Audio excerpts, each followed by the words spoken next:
Hello everyone. तो आज का हमारा टॉपिक रहने वाला है dissolution of partnership firm. Basically this is the I guess fourth lecture of dissolution.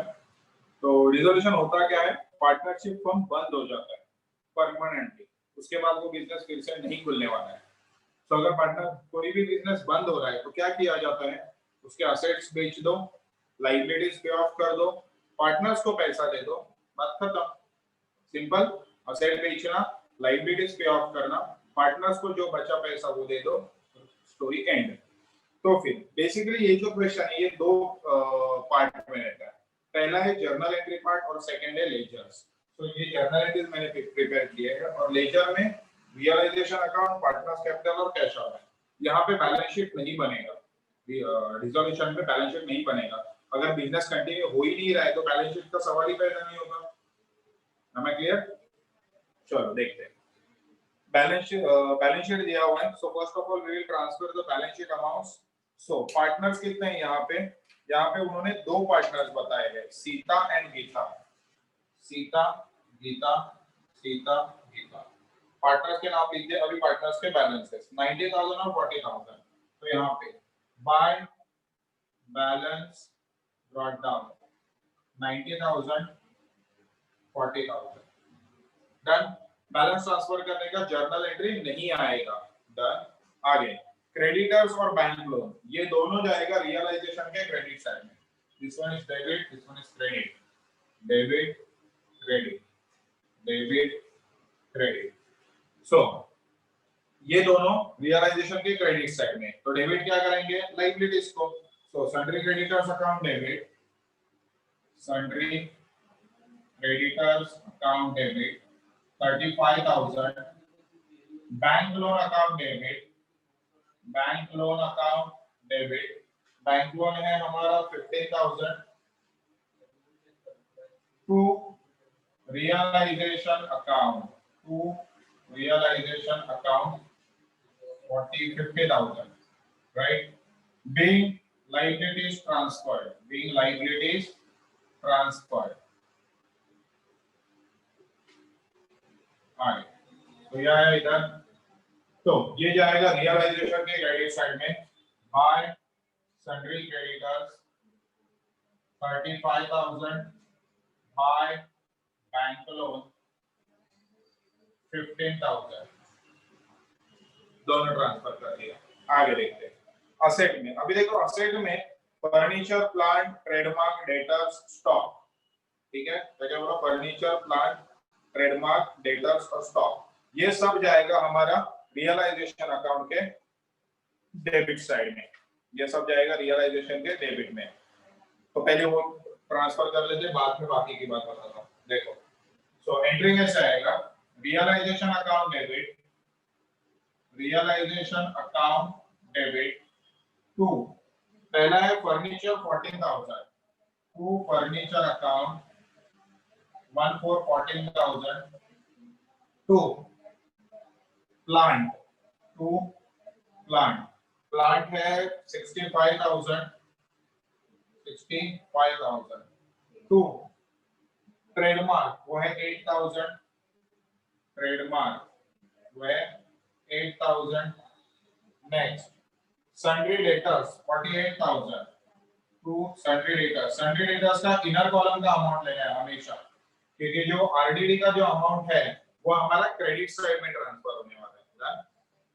और लास्ट में है स्टॉक 30,000। तो टू स्टॉक 30,000। तो अभी इसका टोटल देख लेते हैं क्या क्या आता है। 14,000 plus 65,000 plus 8,000 plus 48,000 plus 14,000 65 8 48 30 1,65,000 being assets transferred, being assets transferred। ये जाएगा रियलाइजेशन के डेबिट साइड में। To furniture to furniture 14,000, to plant 65,000, to trademark 8,000, trademark 8,000, to sundry debtors 48,000, debtors 48,000, to stock 30,000। ठीक है, अभी हमारा एक बाकी था आरडीडी। आरडीडी जाएगा रियलाइजेशन के क्रेडिट साइड में, सो एंट्री आएगा RDD account debit, RDD account debit to realisation account. ये जो मैं साइमल्टेनियसली सॉल्व कर रहा हूं ना, लाइक एंट्री पास कर रहा हूं, पोस्टिंग कर रहा हूं, ये अगर आप खुद भी प्रैक्टिस करोगे तो ये चैप्टर आपको बहुत बेहतरीन वे में आ जाएगा। बीइंग आरडीडी ट्रांसफर्ड, ये अभी खुद लिख लो। तो ये जाएगा रियलाइजेशन के क्रेडिट में बाय आरडीडी 3,000। डन। आगे कैश इन हैंड 10,000। ये जो कैश इन हैंड है ये कैश ऑन बैंक का ओपनिंग बैलेंस बनेगा। टू बैलेंस ब्रॉट डाउन 10,000, ये ओपनिंग बैलेंस बनेगा। आगे एडवर्टाइजमेंट सस्पेंस। ये जो एडवर्टाइजमेंट सस्पेंस है ये पार्टनर्स कैपिटल के डेबिट में जाएगा। इसे फिक्टिशियस असेट्स बोला जाता है। क्या बोला? Fictitious assets. अभी प्रॉफिट शेयरिंग रेशियो क्या है? 4:1। 8,000 तो ये आया हमारा 6,400 और दूसरा आया 1,600। तो ये इधर जाएगा to advertisement suspense 6,400 1,600। Then fictitious assets हमेशा इधर जाएंगे। ठीक है, प्रीलिमिनरी एक्सपेंस इनके दिया रहेगा तो वो भी यहाँ पे जाएगा। Deferred revenue expenses partners capital के डेबिट में। तो एंट्री क्या आएगा? Partners capital account debit to advertisement suspense. तो पार्टनर कौन है? Sita's capital account debit 6,400, Gita capital account debit 1,600 to advertisement suspense account 8,000 being advertisement suspense transfer. Narration लिखना भूलो मत, ऊपर नीचे नरेशन लिखेगा चलेगा, कोई टेंशन नहीं है, लेकिन भूलना मत लिखना। सो यहाँ पे हमने सक्सेसफुली हमारा बैलेंस शीट ट्रांसफर कर दिया कंप्लीटली। अभी आगे क्या है देखो, एडजस्टमेंट पढ़ रहा हूँ। Plant and stock taken over by Sita for 78,000 and 22,000 respectively. So Sita ने प्लांट और स्टॉक दोनों ले गई। ठीक है, तो रियलाइजेशन अकाउंट को रूल कौन सा लगता है? नॉमिनल का। मैंने क्या बोला है? Realisation account is like a basket जिसमें हम लोग असेट्स डेबिट में डालते हैं, लायबिलिटीज क्रेडिट में। क्या बोला? असेट डेबिट में, लायबिलिटीज क्रेडिट में। तो अभी क्या हो रहा है, ये जो डेबिट में असेट डाला था उसमें से दो असेट सीता ले गई। ये डेबिट में डाला था, बाहर निकल गया, तो क्रेडिट करो। डन। एंट्री कैसे आएगा? Sita's capital account debit, Sita's capital account debit to realisation account, to realisation. अभी यहाँ पे आप गलती से भी ना वो नाम मत लिखना असेट का, टोटल करके लिखो 78 + 22 1 लाख। ठीक है, नाम लिखोगे तो गलत हो जाएगा। हमने वो सब असेट्स उठा के कहां पे डाले हैं? रियलाइजेशन में ना। तो अभी जब भी वो असेट्स निकलेंगे बिजनेस से, लाइक बिक गए, कोई पार्टनर ले गया, तो वो रियलाइजेशन अकाउंट कह के ही आएगा। Being asset taken over by Sita, being plant and stock taken over by Sita. तो एंट्री आएगा सीता के डेबिट साइड में टू रियलाइजेशन अकाउंट। अमाउंट है 1 लाख। यहाँ पे बाय सीतास कैपिटल अकाउंट। अगर आप चाहो तो आप यहाँ पे प्रिसाइसली लिख सकते हो, राइट? प्लांट 78,000 का, स्टॉक 22,000। That's it. यहाँ पे लिखो चलेगा, लेकिन वहां पे लेजर में मत लिखना, ये ज्यादा बेटर है भाई। तो आगे debtors realise 90% of the book value. Debtors realise 90% of the book value. Debtors का बुक वैल्यू कितना था? एक्चुअली डेटर्स का 48 का, लेकिन उसमें आरडीडी का 3000, सो नेट डेटर्स कितने का हुआ? 45000 का। तो वो 45000 के सामने हमें रियलाइज हो रहा है, हमें कैश में मिल रहा है कितना? 90%। सो 45000 का 90% निकालो, इट विल कम 40500। चलो, आप जानते हो मेरा आप लोगों पे बहुत प्यार है, सो मैं आपको यहाँ पे लिख के लिख देता हूँ, ठीक है?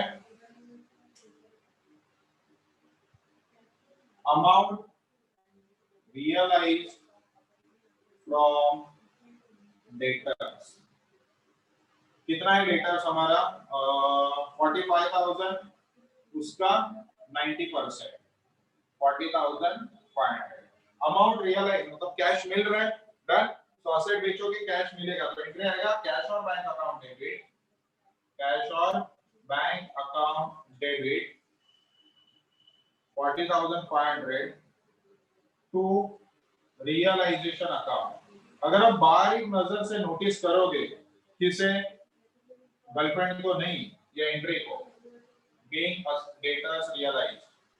बारीक नजर से अगर आप नोटिस करोगे तो आपको नजर आएगा कि जब पार्टनर असेट लेके गया था, जब पार्टनर असेट लेके गया तो पार्टनर का नाम डेबिट किया, रियलाइजेशन क्रेडिट किया। जब मार्केट में बेचा तो हाथ में पैसा आया, तो कैश और बैंक डेबिट टू रियलाइजेशन। तो कैश और बैंक के डेबिट साइड में लिखेंगे टू रियलाइजेशन, टू रियलाइजेशन 40,500, और यहाँ पे बाय कैश और बैंक, ब्रैकेट में डेटर्स लिख दो 40,500, डन। आगे अनरिकॉर्डेड असेट मतलब ऐसा असेट जिसको हमने बैलेंस शीट में इंक्लूड नहीं किया था। अनरिकॉर्डेड असेट मतलब वो असेट जिसे हमने बैलेंस शीट में रिकॉर्ड नहीं किया था। सो अनरिकॉर्डेड असेट एस्टिमेटेड 4,500, जिसका वैल्यू था 4,500, वाज सोल्ड फॉर 1,500। तो देख, अनरिकॉर्डेड मतलब जो बैलेंस शीट में नहीं था, जो चीज बैलेंस शीट में नहीं है वो रियलाइजेशन में भी नहीं आएगी, डन। तो हम लोग को वो केस में उसका सिर्फ और सिर्फ सेलेबल वैल्यू रिकॉर्ड करना है। हमने वो कितने में बेचा? 1,500 में बेचा है, तो हमें 1,500 मिला, खुश हो जाओ, उसी का एंट्री मारो। तो एंट्री क्या आएगा देखो, कैश और bank account debit 1,500 to realisation. Realisation को नॉमिनल अकाउंट का रूल अप्लाई होगा, अभी थोड़े टाइम पहले बोला था।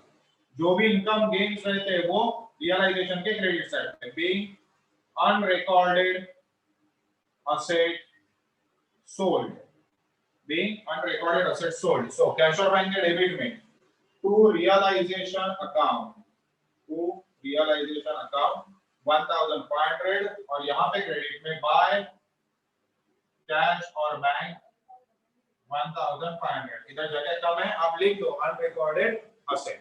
ऑलराइट, आगे बढ़ते हैं। 1,000 discount were allowed by creditors while paying their claim. Creditors को हमें कितना देना था भाई साहब? 35,000 रुपीस देना था। उसने हमें डिस्काउंट कितने का दिया? 1,000 का डिस्काउंट दिया। तो हमें उसे कितना देना पड़ेगा? 35 देना था, 1,000 का डिस्काउंट 34,000। सो लायबिलिटीज पेड का एंट्री क्या आता है देखो, जब असेट बेचा, जब असेट सोल्ड किया या असेट रियलाइज हुआ तो पैसा मिला, तो पैसा मिला, debit what comes in, cash आया, इसलिए एंट्री आया cash account debit to realisation. अभी इसके एग्जैक्ट अपोजिट हो रहा है, हम लोग लायबिलिटी पे कर रहे हैं, डन। तो लायबिलिटी पे कर रहे हैं मतलब realisation account debit to cash account. By the way उन्होंने बैंक लोन के बारे में कुछ बोला नहीं है, देखना यार, यहाँ पे दो लायबिलिटीज है ना, एक है क्रेडिटर्स, एक है बैंक लोन। उन्होंने क्रेडिटर का तो बोल ही दिया कि जो क्रेडिटर था भाई भला इंसान था, उसने हमें 1,000 रुपीस का डिस्काउंट दे दिया, 34 देना है। लोन के बारे में कुछ नहीं बोला है, तो क्या लगता है माफ कर दिया? भाई ऐसा नहीं होता, कोई भी अपना कर्जा माफ नहीं करता, कम कर देगा। यहाँ पे हमें पूरा का पूरा बैंक लोन पे करना पड़ेगा, डन। तो एंट्री कैसे आएगा देखो, realisation account debit to cash और बैंक अमाउंट लिख रहा हूं मैं यहाँ पे हाईलाइटेड इंक से, सो दैट आपको समझेगा। क्रेडिटर्स को दिया 34,000 प्लस बैंक लोन को दिया 15,000। क्रेडिटर्स को 34 प्लस बैंक लोन को 15, 49,000 पे किया, 49,000 being liabilities paid। so realization के डेबिट साइड में टू कैश और बैंक अकाउंट 49,000, और कैश और बैंक के क्रेडिट साइड में by realisation account 49,000, right. Okay, आगे देखते हैं। लास्ट है उन्होंने बताया हुआ रियलाइजेशन एक्सपेंसेस अमाउंटेड टू 3,500, 3,500 का रियलाइजेशन एक्सपेंस, डेबिट और एक्सपेंसेस एंड लॉसेस, और पैसा गया क्रेडिट में। एंट्री आएगा realisation account debit, 3,500 to cash और bank account 3,500 being realization expenses paid। तो फिर से पोस्टिंग कहां पे आएगा? रियलाइजेशन के डेबिट साइड में टू कैश और बैंक, चाहो तो आप ब्रैकेट में लिख दो एक्सपेंसेस 3,500 था ना, यस। और दूसरा इफेक्ट यहाँ पे क्रेडिट साइड में बाय रियलाइजेशन अकाउंट 3,500 डन। तो यहाँ पे हमारा सक्सेसफुली पूरा सम कंप्लीट होता है। Now what we have to do is, हमें ये लेजर क्लोज करना है। जो भी बैलेंसिंग फिगर आएगा वो हमें पार्टनर्स कैपिटल में ट्रांसफर करना है। तो फिर बैलेंसिंग फिगर किधर आ रहा है देखते हैं। पहले मैं क्रेडिट का टोटल कर रहा हूँ 35,000 प्लस, चलो वो 50 आया, 50 50 53 1,53,000 प्लस 40,500 प्लस 1,500 1,95,000। ये बड़ा है, ऐसे कंसीडर कर रहा हूँ फिलहाल। इसका टोटल कर लेते हैं। क्या क्या इधर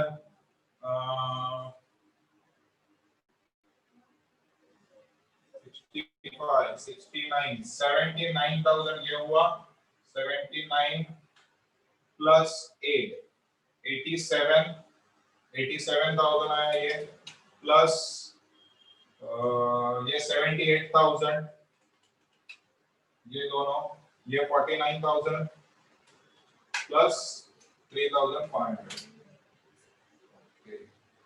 एक सेकंड, कुछ गया तो नहीं गया?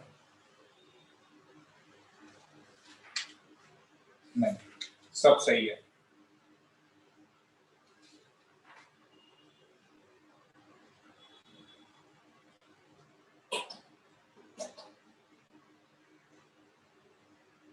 ओके, क्या हो गया? डेटर्स का तो हमने 90% कर लिया, ठीक है। उसके आगे और दो असेट बेचा हुआ है जो गलती से मेरे से रह गया, हम लोग वो देखते हैं क्या है। ट्रेडमार्क का मिला है 5,000 ये वाले का, और गुडविल रियलाइज हुआ 27,000। सो पैसा मिला तो कैश और bank account debit to realisation account कितना मिला है? 27,000 प्लस 5,000 32,000 मिला, 32,000 being trademark and goodwill realized। ठीक है। सो कैश और बैंक का डेबिट साइड में टू रियलाइजेशन अकाउंट, ये एक्चुअली आपका डेटास के साथ आना चाहिए था ना, और यहाँ पे बाय कैश और बैंक 32,000 डन। ओके, तो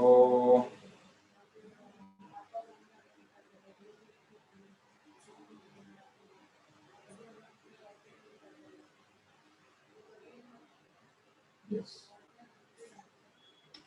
1,95,000 2,27,000 आएगा ये।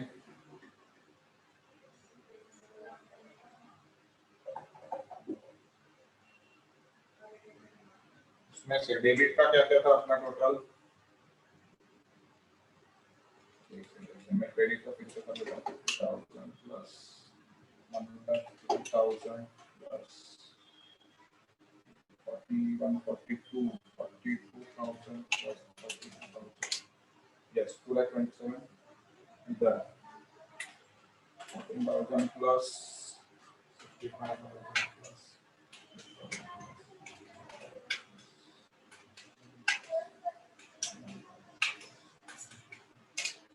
2,17,500 माइनस करेंगे तो हमें मिलेगा 9,500। ये बैलेंसिंग फिगर यहाँ पे आया, ये जाएगा हमारा partners capital account to partners capital account Sita Gita. Ratio में बोला तो 4:1 into 4 divided by 5 7,600 1,900। यहाँ से क्रॉस ट्रांसफर हो गया इधर बाय रियलाइजेशन अकाउंट 7,600 1,900। एंट्री कैसे बनेगा इसका देखो, realisation account debit to partners capital account, realisation account debit to Sita capital account 7,600 to Gita capital account 1,900। जब ये डेबिट साइड में बैलेंसिंग फिगर आएगा, ठीक है, जब डेबिट साइड में बैलेंसिंग फिगर आएगा तो उसे बोलेंगे हम लोग प्रॉफिट। मैं इसे प्रॉफिट लिख के रखता हूं यहाँ पे। बी रियलाइजेशन प्रॉफिट ट्रांसफर,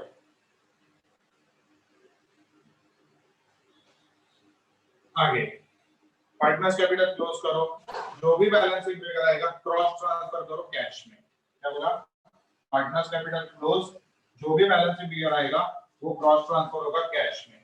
तो यहाँ पे ये बड़ा दिख रहा है फिलहाल 1,06,400 1,06,400 1,06,400 माइनस 97,600 8,800, ये जाएगा बाय कैश और बैंक अकाउंट। नहीं, इधर उल्टा हो रहा है ना, तो हम लोग काम करते पहले इसे ट्रांसफर कर देते इधर, तो ये जाएगा इधर टू सीता's कैपिटल अकाउंट 8,800। तो एंट्री आएगा Sita capital account debit 8,800 to cash और bank account 8,800। Be cash collected from Sita, cash और बैंक डेबिट हुआ है ना, मतलब कैश आया। आगे गीता का कितना है 41,900 41,900, तो 41,900 माइनस 1,600 40,300, इसे भी लिखेंगे टू कैश और बैंक, यहां से क्रॉस ट्रांसफर होकर इधर बाय गीता's कैपिटल अकाउंट 40,300। फिर से इसका एंट्री आएगा Gita capital account debit to realisation. अरे यार मैंने ये एंट्री उल्टा लिख दिया, कैश और बैंक डेबिट टू सीता होना चाहिए, कैश और बैंक सीता's कैपिटल अकाउंट। अभी Gita's capital account debit to cash और bank 40,300 40,300, being payment made to Gita, being payment made to Gita। अभी कैश और बैंक का क्या सीन है देखते हैं हम लोग।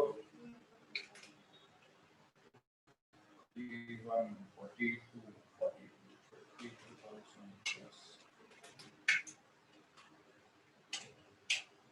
92,800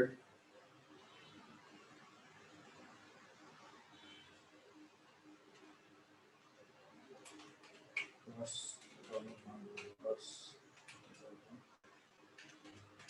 92,800 यहाँ पे खुश हो जाओ, क्यों? आपका सम टैली हुआ। अगर कैश आउट बैंक आपका टैली इट मींस आपका कंप्लीट सम है। तो फिर से मिलते हैं नेक्स्ट